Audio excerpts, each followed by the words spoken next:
And I'm joined now by another strong person in Texas, the Lieutenant Governor, Dan Patrick. Good to see you tonight, sir. Thank you for being with us. Hi, Martha. You know, yes, ma'am. Give us an update on sort of where this moves now, because you've got the shelters, and some people are moving out of the shelters. Some people are being taken to other locations in Dallas. Where are you now on this? Well, right now, I am concerned where Rick is in Beaumont. Power went out about a half hour ago. There is no drinking water in Beaumont. So we are really focused on the entire breadth of this storm, which would be like a storm hitting New York and Maine having repercussions from. That's how big this storm is in the distance. So right now in Beaumont, 140,000 people, Martha. Spotty power, no drinkable water. So our hospitals, our businesses can't operate. There's only one restaurant, I'm told, open in Beaumont. I was there Friday. The river just crested. So it's still a very, very significant event, including rescuing people today. If you go to the front end of the storm where it hit in Rockport, that was a wind issue, or we're re-getting those cities back up and running, but it will be a long time. And then, of course, Houston with 2.5 million people in a county of another 2 million people.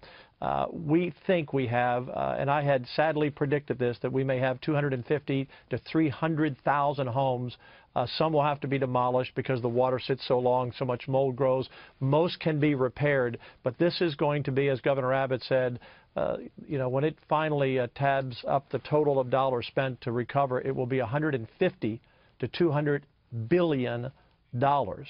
And for some people, it will be months and months. And for our whole area, it could well be a few years before we get back to our new normal. And it's a chance for us, Martha, to rebuild our cities and making them the shining city on the hill. It's a chance for us to take a look at all these issues we must address in our infrastructure that have sat for too long without being addressed for decades. Well, you got your work cut out for you, and the right attitude, to be sure. I do want to ask you about these Superfund sites. A lot of stories about this morning, that there are over a dozen in the Houston area that flooded and that are in danger of having a rupture or going into the ground soil, and there's a lot of concern out there about these sites. What can you tell everybody about this?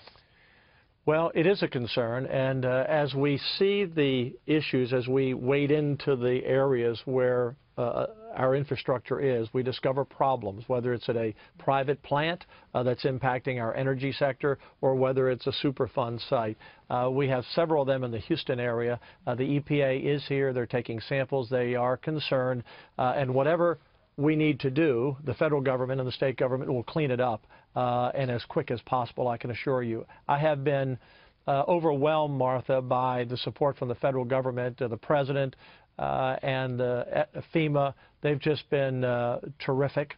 The state has done a great job, and city and counties. However, Martha, I just have to continue to share with our great Texans. Some will need patience. Some are starting to return to normal now. Volunteers are everywhere. Our church, I go to a pretty big church, 60,000 members. They hope to have 10,000 people out repairing homes this week. So we will recover. But, and it's a great spirit. We are one Texas. No Republicans, no Democrats, no liberals or conservatives. We're just all in this together with the help of 40 other states. We'll get through it, Martha. But it will be a long road back. And I'm worried about Irma. I pray for our friends in Florida. I also don't want to see it come in the Gulf. I don't like its track right now for either of us. I got to go. But thank you, Martha. Thank you very much, Texas Lieutenant Governor. Yes, ma'am.